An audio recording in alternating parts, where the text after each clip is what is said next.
నమస్తే రేవంత్. నమస్తే sir. So Revanth, గత 2-3 రోజుల నుంచి ఒక మంచి పాజిటివ్ న్యూస్ మన ఇండియన్ మార్కెట్స్కి మంచి మైలేజ్ని తీసుకురాబోతుంది రేవంత్. Yep. అదే భారత్ బ్రిటన్ మధ్య స్వేచ్ఛ వాణిజ్య ఒప్పందం, ఫ్రీ ట్రేడ్ అగ్రిమెంట్.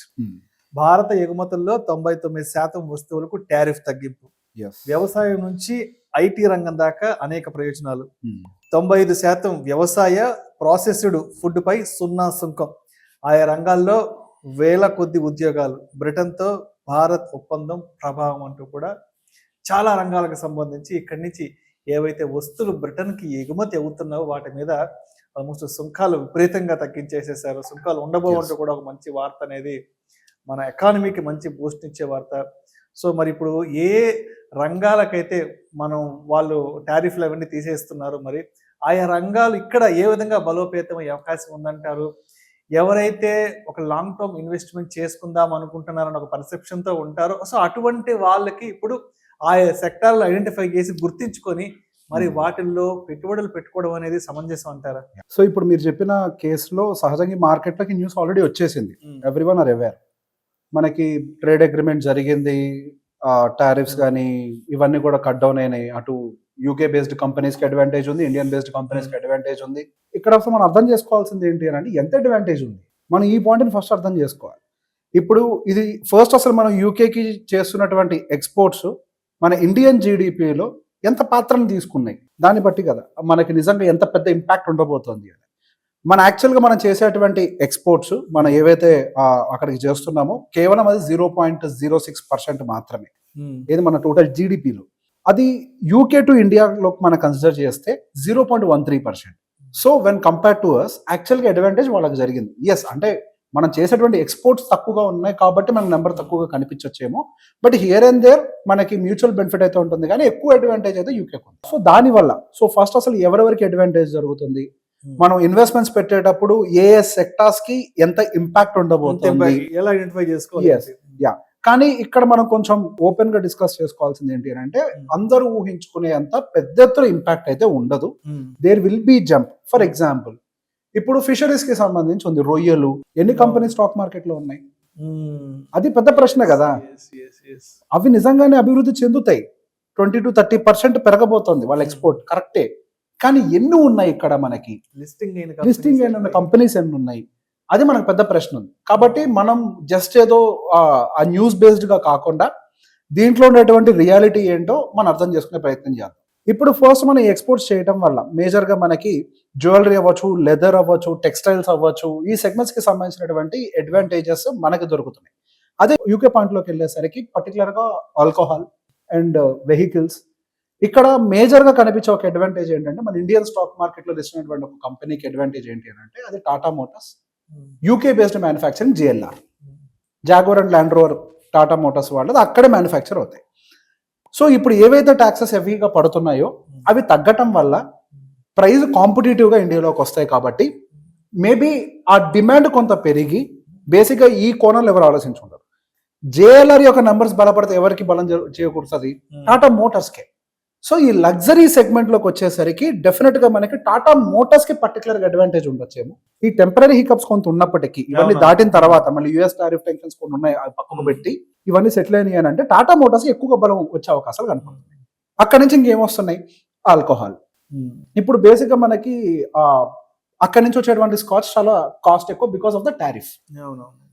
సో ఆ టారిఫ్ తగ్గి అంత ఆల్కహాల్, మంచి క్వాలిటీ ఆల్కహాల్ ఇండియాలోకి ఇంపోర్ట్ అవుతున్నప్పుడు ఇండియన్ బేస్డ్ ఆల్కహాల్ కంపెనీస్కి అది దెబ్బయ్యే అవకాశం కూడా ఉంది. మనం ఈ పాయింట్ కూడా ఆలోచించాలి. అక్కడి నుంచి వచ్చేటువంటి కంపెనీస్, యా, మనకి ఇక్కడ నుంచి ఇందాక అదే చెప్పాను, వాళ్ళకి ఎక్కువ మంచి జరుగుతుందో మనకి ఎక్కువ మంచి జరుగుతుందో అనేది మనం కరెక్ట్ గా ఆలోచిస్తే అందులో ఒక కోణంలో JLR అండ్ రిలేటెడ్ ఆటోమొబైల్స్ ఏవైతే ఉన్నాయో అవి మనకు కొంత అడ్వాంటేజ్ ఇచ్చినప్పటికీ బ్రివరేజ్ బేస్డ్ కంపెనీస్ కి మాత్రం దెబ్బపడే అవకాశం ఉంది.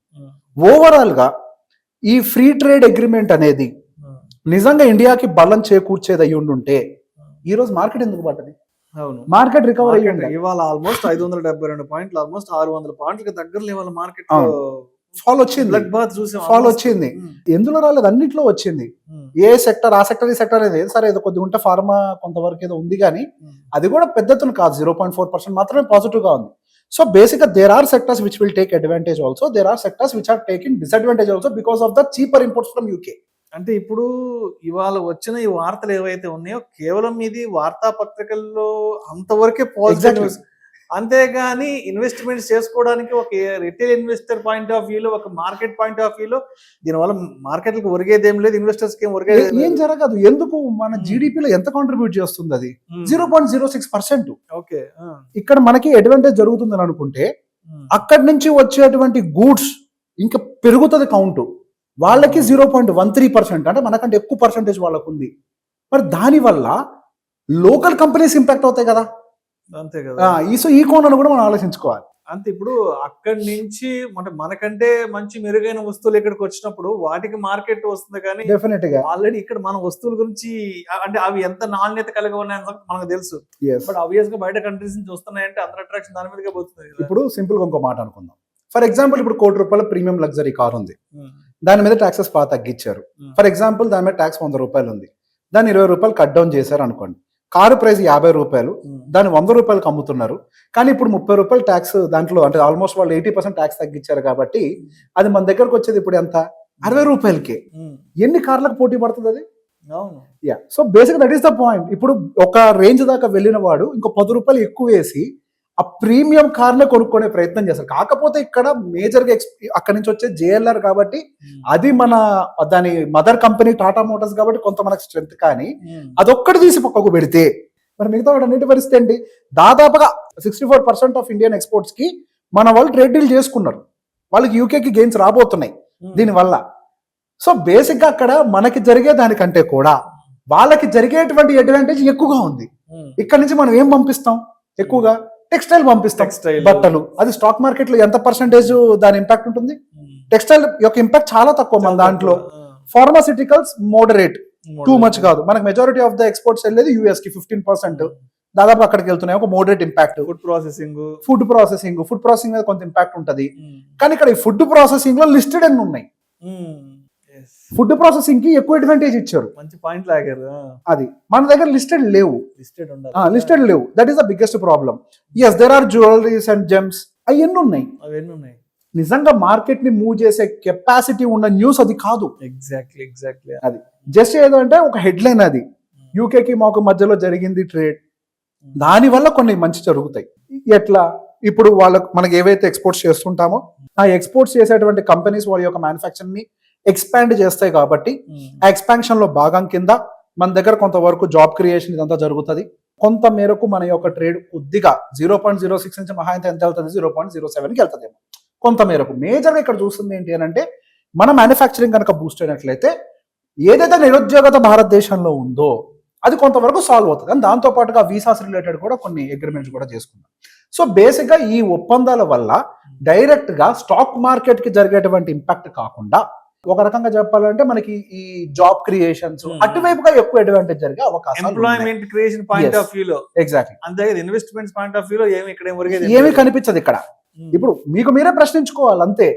ఓకే, ఫుడ్ ప్రాసెసింగ్ లో తగ్గించారు, రొయ్యలు అమ్మే కంపెనీ ఏముంది స్టాక్ మార్కెట్ లో? మహా అయితే ఏం చెప్తారు? ఓకే, రొయ్యలకి ఫుడ్ జనరేట్ చేసే కంపెనీ అని చెప్తారు. ఎంత షేర్ పెరిగింది? That is the question. అది. సో బేసిక్ గా మన పెద్ద ఎత్తున మార్కెట్ లో ఇంపాక్ట్ ఉండదు. అండ్ రెండోది, మన వాటిలో ఇన్వెస్ట్మెంట్ పెట్టేటప్పుడు అవి ఆల్రెడీ పెరుగున్నాయా, తగ్గున్నాయా, వాల్యుయేషన్స్ ఏంటి, ప్రాఫిట్స్ ఏంటి, వాటి కంపెనీకి లాసెస్ ఏంటి. సో ప్రతి దాన్ని చూసి మనం వెంటనే దిగిపోయాం అనుకోండి, ఇవాళ మార్నింగ్ కొద్దిగా అటు ఇటు న్యూట్రల్ ఓపెన్ అయింది, తర్వాత ఏదో సెల్ ఆఫ్ అయింది, ఇరుక్కుపోయాం. సో న్యూస్ని ఎప్పుడైనా కానీ డైసెక్ట్ చేయాలి. రీడ్ బిట్వీన్ ద లైన్స్ అని అంటారు. హెడ్ లైన్స్ లో ఒకటి ఉంటే లాస్ట్ పేజ్ లో ఇంకోటి ఉంటుంది. ఆ రెండింటిని క్లబ్ చేసిన స్టాక్ మార్కెట్ అవుతుంది. సో మొత్తానికి ఈ భారత్ బ్రిటన్ మధ్య స్వేచ్ఛ వాణిజ్య ఒప్పందం ఏదైతే ఉందంటే ఇది కేవలం న్యూస్ పేపర్ల వరకే పరిమితమైన పాజిటివ్ న్యూస్. అంటే దేశానికి మంచిదే, దేశానికి మంచిది, మార్కెట్ కాదు. బట్ మార్కెట్ ని ఇంపాక్ట్ చేసేంత, మైలేజ్ క్రియేట్ చేసేంత లేదంట. Thank you so much Revanth.